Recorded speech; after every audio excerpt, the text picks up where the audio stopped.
Hello, everybody. Welcome to the Edwards College at Coastal Carolina University. I'm Logan Woodle, and today it is my absolute pleasure to get to introduce you to one of our newest, although not completely new faculty, Meghan O'Connor. Meghan is a very fantastic printmaker and teacher, and probably one of the busiest people I've ever met.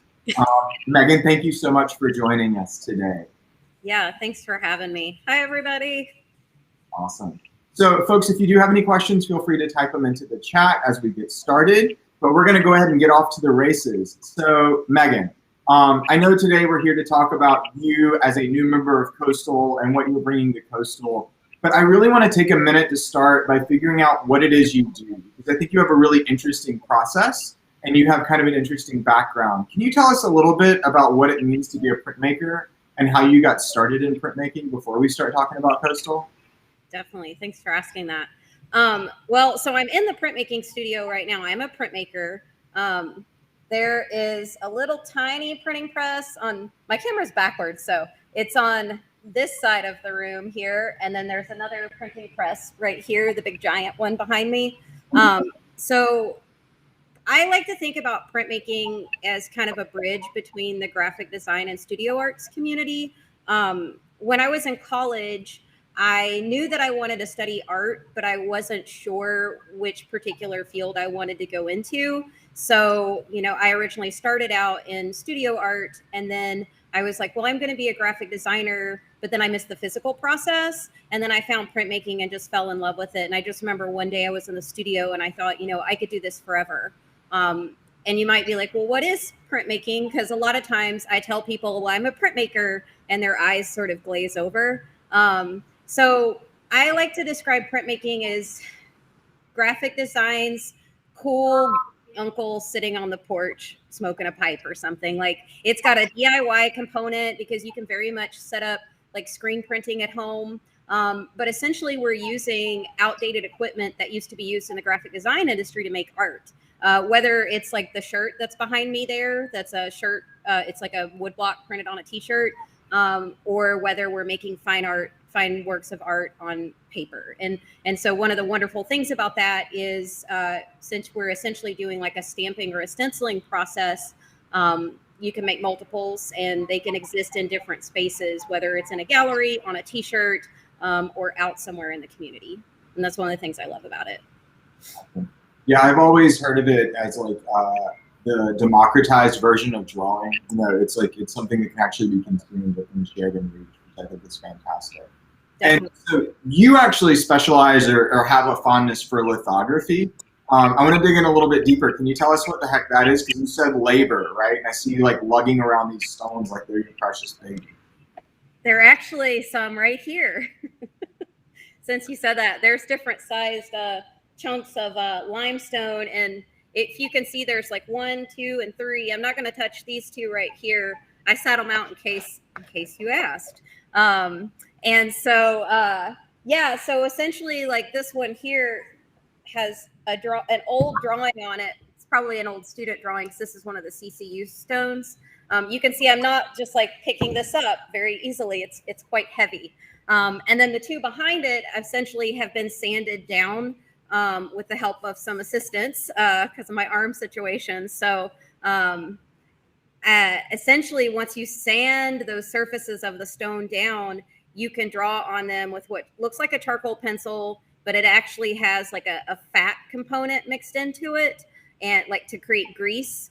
And so basically when you go to print lithography, it's based on the preface that oil and water don't mix. So if I were to ink this, take a roller with ink on it and roll the stone up dry, it would just be a solid dark rectangle. But if I dampen it first, then the greasy ink, since it's oil-based ink, only sticks to the greasy drawing. And essentially then you're printing your drawings on paper. You can use other materials though. Like if I wanted to rub my face all over this litho stone right now, I could ink that up and print that later, which I've done with like other projects through like community engagement and things like that. Awesome. Fabulous. Cool. I'm like, I just had this moment where like, I'm like, Thomas Kincaid was the painter of light. So if you're like the drawer of that, like he's like, I like that. I might use that. All right. So thank you so much for that introduction. I do think that printmaking is such kind of a unique field, and there's always this amazing energy around it. It's always like the most punk rock of the art forms. But at the same time, if you've never heard of it before, you probably think of printmaking as like making T-shirts at the beachwear store. And so it's always kind of interesting to see these two different sides of it meet. So now that we understand you as an artist, can you tell us a little bit about where you're coming from and how you got into teaching? Yeah. So most recently I was teaching at Wayne State College, not Wayne State University. Wayne State College is a very small school, about 3,500 students in Northeast Nebraska. And so I was out there for quite a few years. And then before that, I actually used to teach at Middle Tennessee State University. So I've been teaching foundations and printmaking, and then at Wayne, a variety of other classes as well, for about like the past like 12 or 13 years. I love teaching. I am glad to be here because my family is actually in East Tennessee. So I'm feeling like this is a really good place for me to be geographically, but also it is a good fit for me in terms of the courses that I teach, with the courses being drawing and printmaking specific. I didn't go to school with a plan to say I want to be a college professor. I remember as a freshman, I thought I wanted to do art education, but then I saw the list of the classes and I was like, oh gosh, I don't want to do that. Like, I think a lot of times we go to school and we think, well, I need to know what I want to do. But I think sometimes getting to what we want to do is first figuring out what you don't want to do. And so for me, all I knew at that moment was I want to do things that are hands-on. And I wasn't at the intellectual or maturity level yet to be able to delve into pedagogy, which I've been really getting into, like teaching philosophy and things to improve my classes, you know, as I've grown as a teacher and an artist and as a human. And so it wasn't really until graduate school that I even thought about teaching. You know, they sort of just threw us into it at Clemson. I went there for my master's, and I was terrified, but I was also really invigorated and excited. And it really makes sense that that's what I do now. And in hindsight, I'm like, oh yeah, that makes sense. You know, but in the moment, it wasn't like I had this trajectory necessarily. I just sort of fell into it. But I love people. My work is all about like people and how we treat each other and how we treat ourselves. And I think like connecting with others is one of the like the best things about being alive. And so it really makes sense that this is what I do, and it really energizes me, getting to come in and have a structure, but also every day is different. And I really love that about teaching. Yeah, it is. Especially these days. I feel like every hour is different. Yeah. So you have a little bit different introduction to the campus than some of the other faculty that we've interviewed over the summer. You actually got to start last spring, and so you've had like Coastal Light, and now you're moving in. But one of the things that we really like to ask is, you know, as you came to campus and visited and then kind of have become situated, what is it about the facilities or the community that has stood out to you? What do you think is really unique or students need to know about is important for Coastal to be kind of in their vision? Well, I know that we're Teal Nation, but if I were to sum up Coastal in a color, it would be green, because all of my memories of coming to campus, like I'm like, okay, what is one color that symbolizes Coastal? It would be green, because it's a very beautiful campus. So I think from like a, you know, just sort of a visual landscape of what you look at every day, that's one thing that's really just nice about being here. You know, we have that, the outdoor courtyard areas and things like that, that we'll hopefully get to enjoy this year for art receptions. And so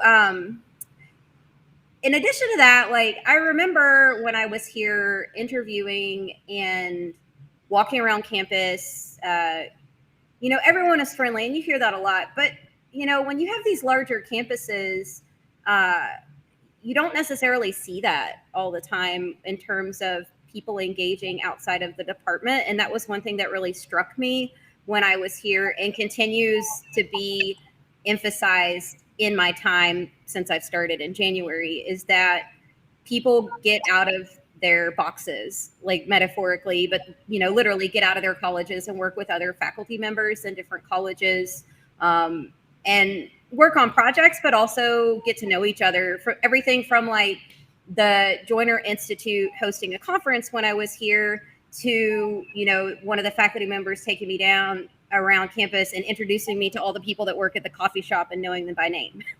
And the same with the people that worked at the coffee shop. So I think, for a campus this size, it still feels navigatable if you're thinking about like what size college campus you might want to come to as a student.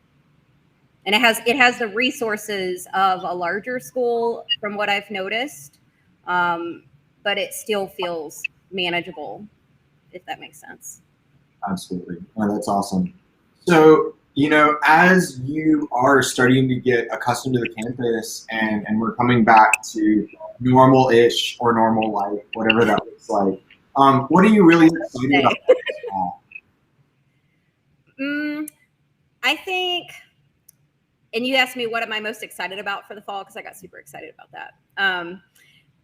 Being around humans safely. You and I know that we've talked about I've had a lot of conversations with friends and colleagues about the past year and a half, and whether we were in our comfort zone or not in terms of transitioning to an online teaching format, whether that was, synchronous or asynchronous.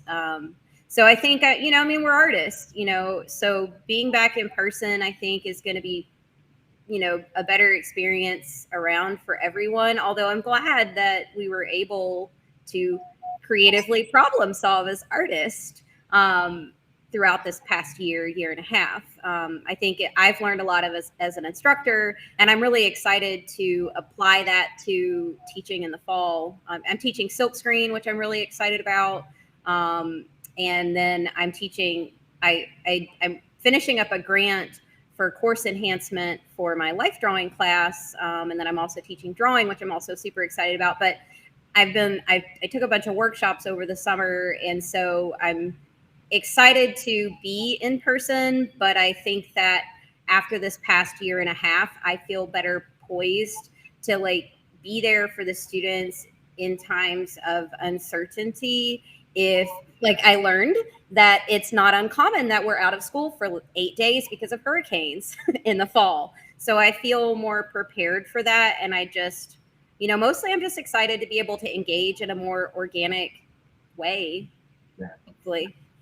All right, students, if you're listening, you don't get 8 free days. We just redirect classes, which means we learn in a different Essentially, way. yeah. No days. Continuity. Yeah, absolutely. So, all right, next questions are the fun, nerdy icebreaker stuff, right? The first one is, welcome to the art department. Everyone in the art department has the prerequisite of being a foodie and being food obsessed. So tell us what your favorite food is, and tell us maybe what food you would recommend to someone coming to town. Someone coming here? My favorite food, just intuitively, is chocolate cake. Or anything chocolate. But I guess if you're coming here to the area, I would say try boiled peanuts. Not from the gas station, because the first time I had them was years ago and they were not very good. But then my sister's brother-in-law made some homemade ones, and they are from South Carolina, and they were pretty darn good.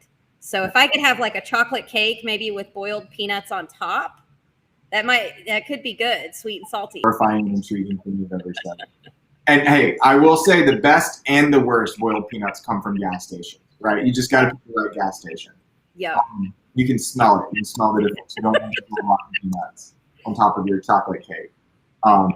So when you're not an artist teacher, right, what else do you do? What else do you kind of engage in? So I like to be outdoors. I really enjoy hiking. That's something that my niece and I do together up in Tennessee and North Carolina. With the sort of unexpected events over the past year and a half, I started trail running. I used to go to the gym. I have a lot of energy, so physical activity is I recognize that physical activity is really important to how happy I am, and it's part of how I take care of myself. I try to talk to students about that too. eat, sleep, and movement. Like those are my foundations. I find that if I am struggling at all, one of those things or all of those things is kind of what I'm not getting. So I try to get those things in as many enjoyable ways as possible, you know, being around friends, hanging out with people.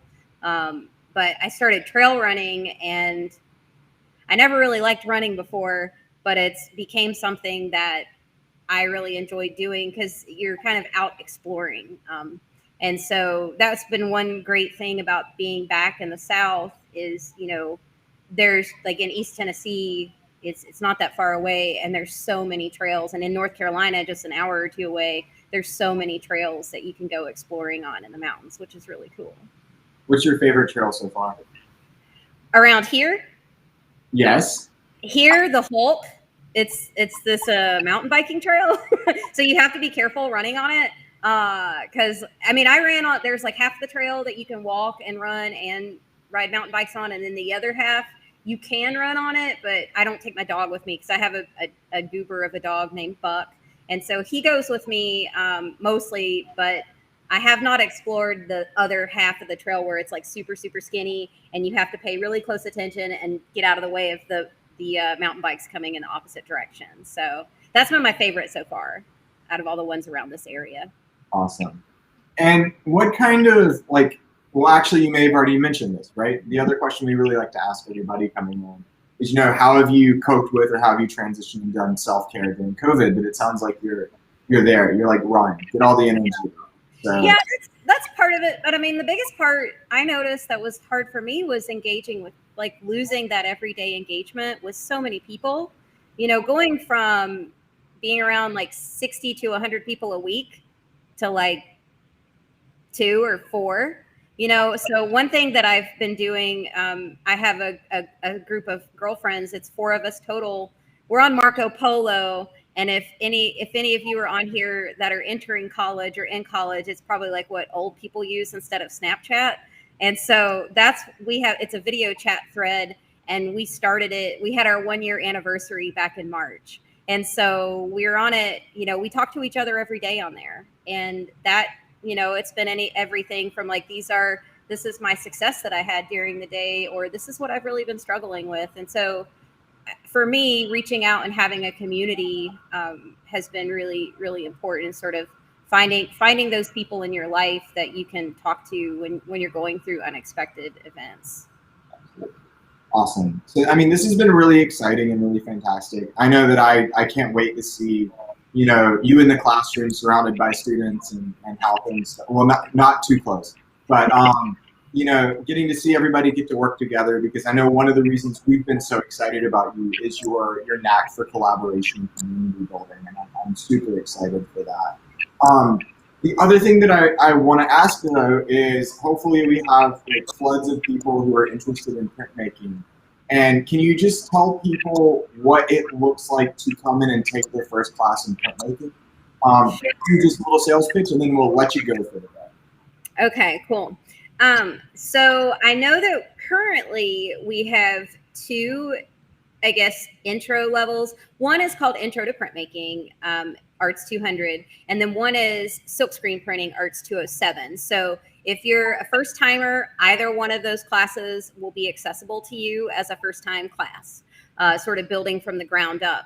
And then from there, if you want to take an intermediate or an advanced printmaking class to further explore one of those processes that you've learned, if you feel like you're in a place to maybe you're a junior or a senior and you know, you're just now getting into printmaking and you just want to take a second class, or maybe you're a graphic design major and you just want to do more silkscreen printing for a semester and you have an idea for what you would want to do for a series, then the intermediate or advanced printmaking would be good classes to take. I'm building towards offering 300 level print classes in the future, which will be an intaglio class.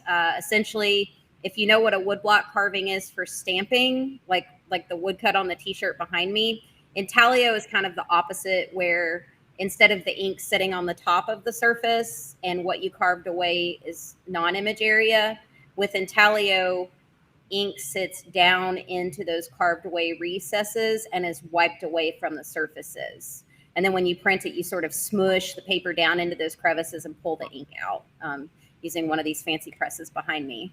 And then I'm setting up the studio right now, looking around at everything that has to be done for lithography. You know, as you mentioned, like that's one of my passions. I want to share that. Printmaking is an extension of drawing in many ways, but it can also look like an extension of painting, an extension of photography, an extension of computer work. It could be all these different avenues, and that's one of the things that I love about it. Is when I found printmaking, is it felt like under this umbrella, I can do all of these different things, and it could be because I'm a rule follower, so I needed that permission to do that. And it's very process oriented, so you do have to be a little bit organized. But you know, most of the processes are fairly simple. And then if you ever get to the point where you take like an upper level 400 level lithography class, you will have been seasoned at that point, like a nice cast iron skillet, and ready for it. Bringing it back around to the fat.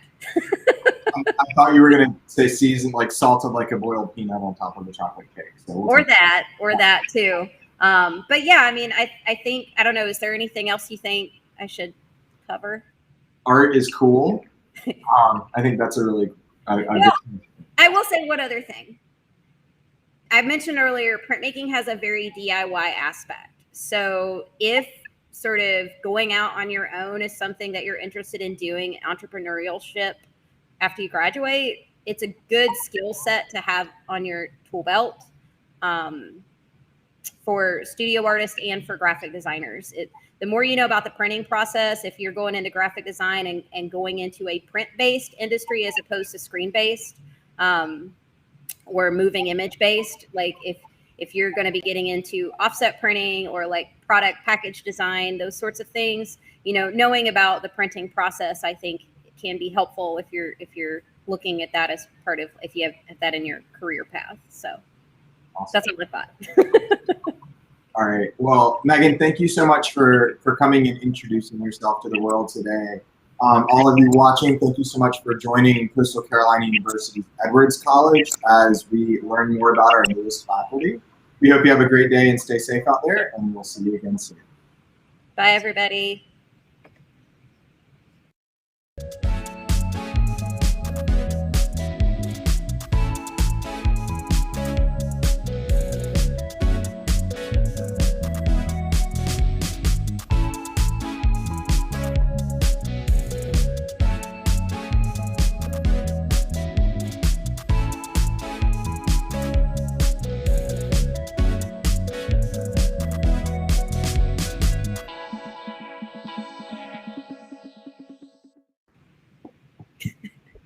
You know what? This isn't recording anymore, right? It still says live, so assume you're on camera. Okay. Hi. Hi. So are we still on here? Where's our boss? I don't know. You know what? I realized I typed my name in without, because I was like, oh gosh, I got to get on there. And I just typed my name in all lowercase Meghan. That's how you should be punk rock. You'll do it. All right. Yeah, artist name. I'm going to leave this before I forget that we may or may not be on camera. So okay. Have a great afternoon, and I'll see you later. All right. Bye, Logan.